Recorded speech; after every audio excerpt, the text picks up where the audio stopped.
আমাদের আইনমন্ত্রী, তিনি আদালতে অনেকদিন প্র্যাকটিস করেছেন, তো মিথ্যাটা মাশাআল্লাহ দারুণ বলতে জানেন। উনি যদি 5 মিনিট টানা 5 মিনিট রুশোর সোশ্যাল কন্ট্রাক্ট নিয়ে কথা বলতে পারেন, আমি আপনাদেরকে এতগুলো মিডিয়াকে সাক্ষী রেখে বলছি জীবনে আর কোনো বিষয়ে কোনোদিন কথা বলবো না। উনি এটা বলতে পারবেন। আমাদের আইনমন্ত্রী, তিনি আদালতে অনেকদিন প্র্যাকটিস করেছেন, তো মিথ্যাটা মাশাআল্লাহ দারুণ বলতে জানেন।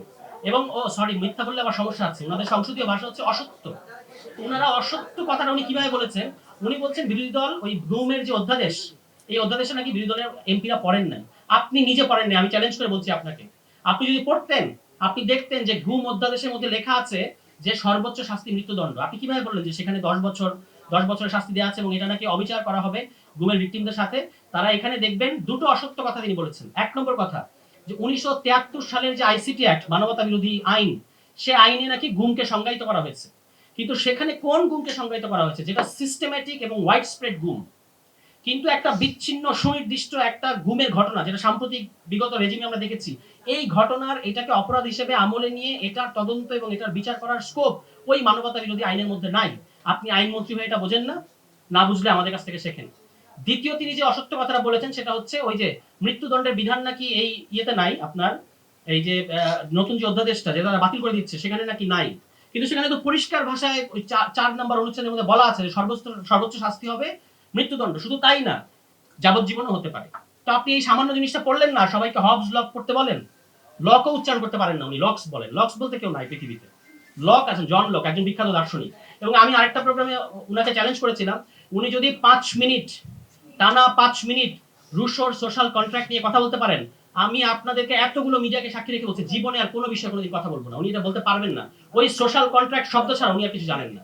কিন্তু খুবই এখানে এসে হম্বিতম্বি করছেন, দেখাচ্ছেন যে উনি খুব এগুলো পড়ে ফেলেছেন। আসলে এগুলো কিছু পড়েন নাই, মিথ্যাচার করছেন উনি পরিষ্কার ভাষায়। আমরা যেহেতু সংসদে নাই, অসত্য বলার দায় আমাদের নাই, মিথ্যা বলছেন উনি। আচ্ছা, এই দুইটা ছাড়াও একটা খুবই ডেঞ্জারাস জিনিস এই সরকার করছে, যেটা আমরা কিন্তু কেউ খেয়াল করছি না। সরকার একটা জুলাই অধ্যাদেশ, দায়মুক্তির অধ্যাদেশ করেছে, আপনারা জানেন। আমরা সবাই, আমাদেরকে সরকার বলার চেষ্টা করছে যে তারা দায় মুক্তির অধ্যাদেশটাকে আইনে পরিণত করছে, সুতরাং আমাদের কোনো সমস্যা নাই। এখানে একটা সূক্ষ্ম শুভঙ্করের ফাঁকি এই সরকার করে যাচ্ছে, প্রতারণা করছে মানুষের সাথে। কিভাবে?